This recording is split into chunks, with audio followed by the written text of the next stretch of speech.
शिक्षक एवं शिक्षिका। आज जिन महापुरुष का हम जन्मदिन मनाने जा रहे हैं,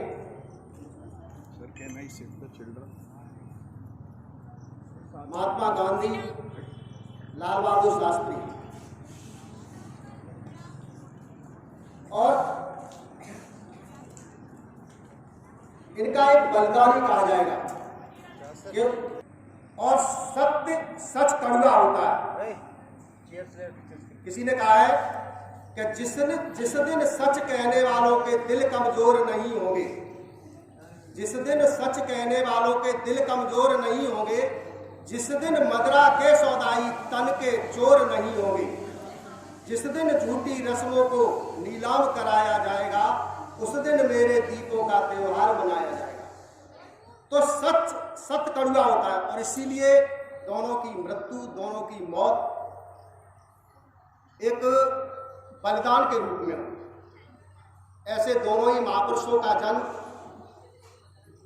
आज हम जन्मदिन मना रहे हैं। तो पहले मैं थोड़ा महात्मा गांधी के विषय में बताऊंगा कि इनका परिवार पहले से ही उच्च था। इनके पिताजी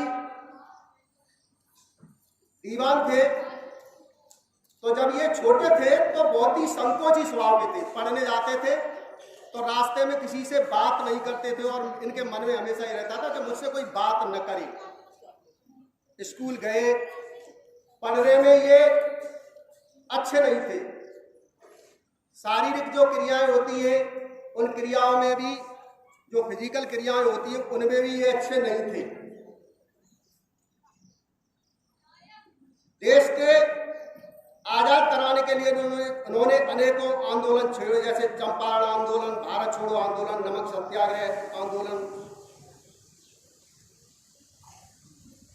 बचपन में जब ये छोटे थे तो ये अपनी मां के साथ उन्होंने श्रवण कुमार का एक नाटक देखा, एक हरिश्चंद्र नाटक देखा, जिसका इनके जीवन पर बहुत बड़ा प्रभाव पड़ा और इन्होंने अपने जीवन में सत्य को, अहिंसा को अपना एक हथियार बनाया कि मैं सत्य बोलूंगा, अहिंसा न करूंगा, न अहिंसा किसी को करने दूंगा। 1888 में जब वो इंग्लैंड चले गए, वहां से 1990 में लंदन विश्वविद्यालय से मैट्रिक की परीक्षा पास की। इंग्लैंड से बाहर लौटने के बाद ये अफ्रीका गए तो इनकी मां ने इनसे कहा था कि तुम वहां जा रहे हो, लेकिन वहां लोग, अधिकांश लोग जो क्या है मांस का भक्षण करते हैं, तुमको मांस नहीं खाना है। तो उन्होंने अपनी मां से कहा कि मैं इस बात की प्रतिज्ञा करता हूं कि मैं मांस नहीं खाऊंगा। वहां पर काले गोरे का एक भेद भी था, जिसमें भारतीयों के साथ दुर्व्यवहार किया जाता था। इन्होंने उसका भी विरोध किया और वहां पर जो रहने वाले भारतीय थे उनको समानता का अधिकार, यानी समान रूप से उनके साथ व्यवहार किया जाए, ऐसा वो प्रयास किया। अब इनके जीवन की ऐसी बहुत सी सारी घटना है कि सबसे पहली बात है कि इनका जीवन बहुत ही सादा, सिंपल। जहां साबरमती आश्रम ये रहते थे तो सबसे पहले उठ करके रसोई में जाना, कुछ नहीं तो सब्जी छीलने लगना या रसोई के अन्य कार्य करने लगने, जैसे झाड़ू लगाना, ऐसे कार्य करते थे। जब एक बार ये किसी ट्रेन में यात्रा कर रहे थे तो उस ट्रेन के जो कंपार्टमेंट था उसमें काफी भीड़ थी और एक महाशय सीट पर लेटे हुए थे। तो इन्होंने उनसे जाकर के कहा कि आप थोड़ा बैठ जाइए, तो हम भी बैठ जाएं। तो उस व्यक्ति ने कहा पहले तुम अपनी जाति बताइए, तुम किस जाति के हो। तो इन्होंने कहा आपको जाति से क्या लेना देना, आप थोड़ा हट जाइए, मैं भी बैठ जाऊंगा। तो उसने कहा पहले आप अपनी जाति बताइए। तो इन्होंने कहा जब मैं सुबह को उठता हूं तो सबसे पहले मैं सफाई करता हूँ। तो सफाई करने का मतलब कि मैं उस समय क्या होता हूँ, सफाई कर्मी होता हूँ।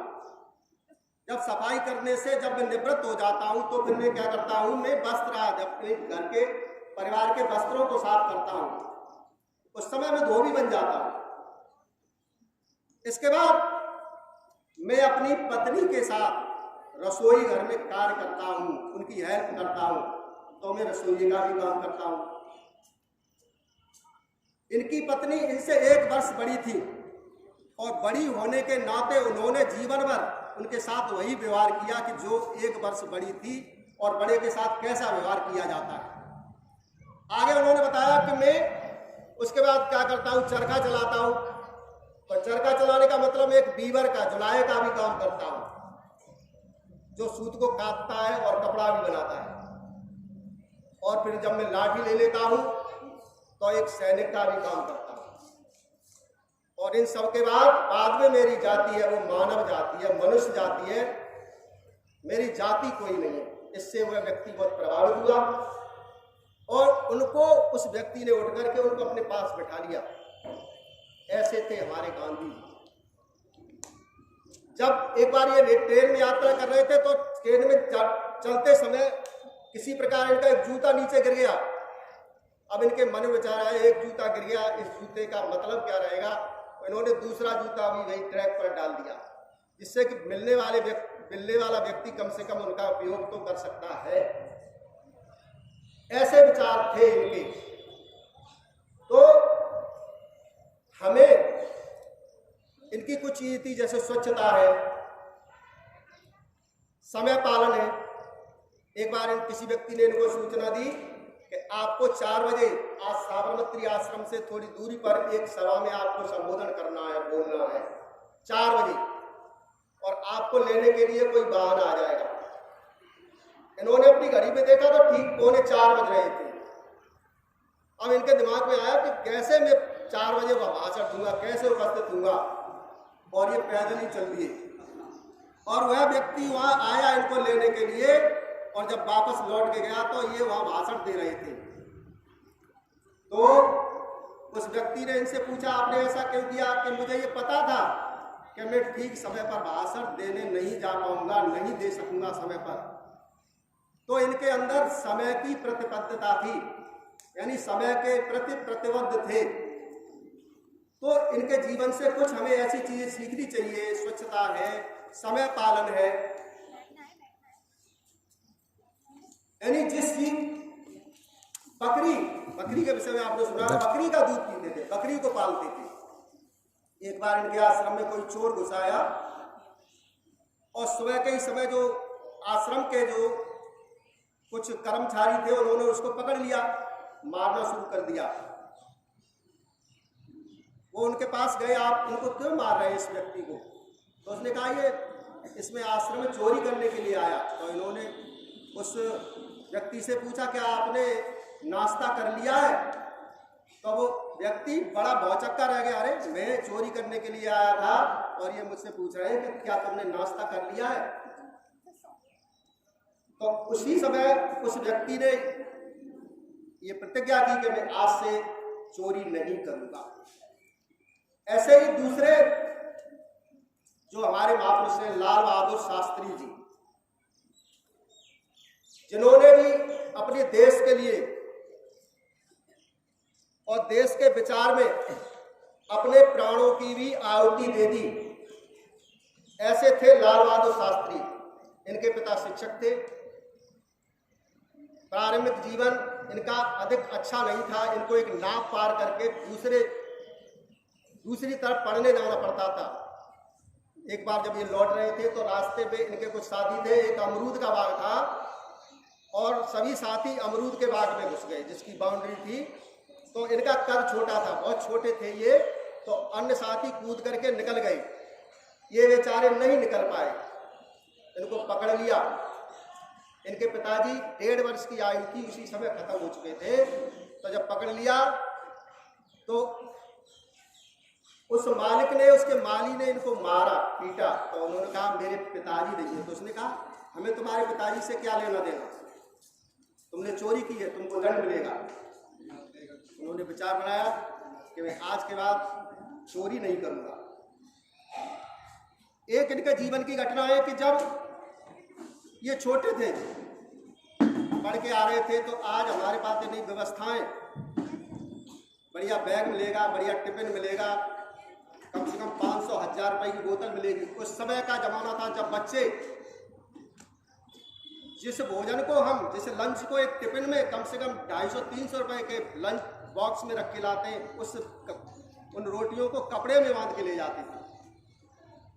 तो जब ये उस कपड़े में अपने लंच को ले गए तो रास्ते में उनको एक बुढ़िया मिली, तो वो रो रही थी। ये उनके पास गए, पूछा आप क्यों रो रही हैं? तो उन्होंने बताया कि मुझे कई दिनों से भोजन नहीं मिला है। उन्होंने वह भोजन उनको दे दिया। इस तरह से इनका क्रम बन गया और कई दिनों तक ये इस तरह से भोजन देते रहे। एक दिन क्या हुआ कि वो बुढ़िया खत्म हो गई। जब इनको पता लगा तो इन्होंने भोजन नहीं किया और वैसा ही अपना थैला लाकर एक खूंटी पर टांग दिया। उसमें रोटियों में थोड़ा जो हम लोग मिष्ठान बोलते हैं बूरा, वो लगा हुआ था खाने के लिए। तो उस दीवार के सहारे से उस थैले के पास चींटियां जाने लगी। इनकी माँ ने जब उतार करके देखा थैले को तो रोटियां ज्यों की त्यों रखी थी। इनको जगाया, पूछा तुमने खाना क्यों नहीं खाया? तो इन्होंने पूरी घटना बताई।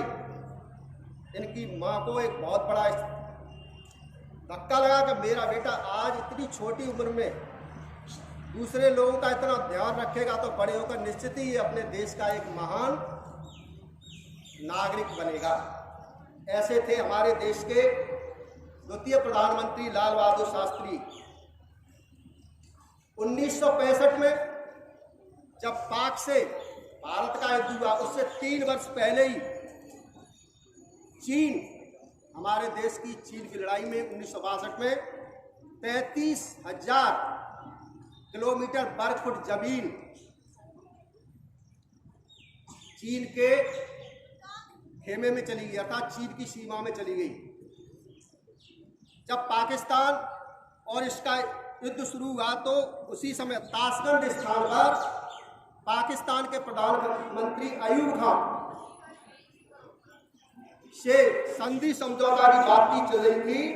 तो 11 जनवरी 1966 की रात में रहस्यमयी घटना से इनकी मृत्यु हो गई।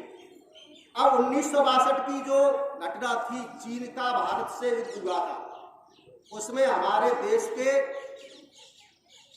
हजारों की तादाद सैनिक शहीद हो गए। कभी आप लोगों को अगर अवसर मिले तो दिल्ली बोट क्लब जहां इंडिया गेट है, उस पर उन शहीदों के आज भी क्या है नाम, यानी उनका पता उस पर लिखा हुआ है उन शहीदों का पूरा, और वहां एक चिराग जलती रहती है जो उन शहीदों को आज तक श्रद्धांजलि देती रहती है। अब इसके ऊपर एक थोड़ी सी शास्त्री जी के ऊपर एक कुछ कविता है, मैं उसको पढ़ के सुनाऊंगा, उसके बाद अपनी वाणी को खत्म करूंगा। चीन छीन देश का गुलाब ले गया, ताशकंद में वतन का लाल सो गया। चीन छीन देश का गुलाब ले गया, ताशकंद में वतन का लाल सो गया। हम सुलह की शक्ल ही सवारते रहे, जीतने के बाद बाजी हारते रहे। हम सुलह की शक्ल ही सवारते रहे, जीतने के बाद बाजी हारते रहे। सैकड़ों हमीद ईद पर नहीं मिले, और जो इस युद्ध में शहीद हो गए, जो हम मारे गए, सैकड़ों हमीद ईद पर नहीं मिले। ज्योति दीप ज्योति पर्व पर नहीं जले, मिट गए सिंदूर मौन चूड़ियां हुई। जो चले गए वो लौट कर नहीं मिले। खिड़कियों से दो नयन निहारते रहे, खिड़कियों से दो नयन निहारते रहे। जीतने के बाद बाजी हारते रहे। चीन छीन देश का गुलाम ले गया, ताशकंद में वतन का लाल सो गया। पूछती है राखियां कलाइयां कहाँ, पूछती है राखियां कलाइयां कहाँ, बेवा दुल्हनों की सेनाइयां कहाँ। बालहट पूछे कब आएंगे पिता, तो बोल तोतले उन्हें निहारते रहे, जीतने के बाद बाजी हारते रहे। चीन चीन देश का गुलाब ले गया, ताशकंद में वतन का लाल सो गया। मौत का लिफाफा लिए डाकिया मिला,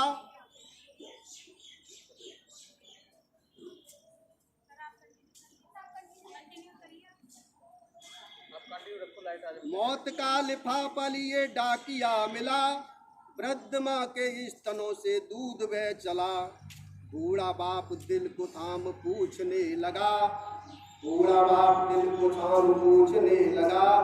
डाकिया से बोला कैसा मेरा लाडला, डाकिया से बोला मेरा कैसा लाडला। वो डाकिया के नैन आंसू ढारते रहे, जीतने के बाद बाजी हारते रहे। कैसे भर सकेगा उनके कर्ज को वतन, जान दे दी नदिया हाथ पर कफन। कैसे भर सकेगा उनके कर्ज को वतन, जान दे दी नदिया हाथ पर कफन। संधियों पे और लोग दस्तखत करते रहे, जय जवान जय किसान बोलते रहे, जय जवान जय किसान बोलते रहे। चीन चीन देश का गुलाब ले गया, ताशकंद में वतन का लाल सो गया। हम सुबह की शक्ल ही संवारते रहे, जीतने के बाद बाजी हारते रहे। जय जवान जय किसान।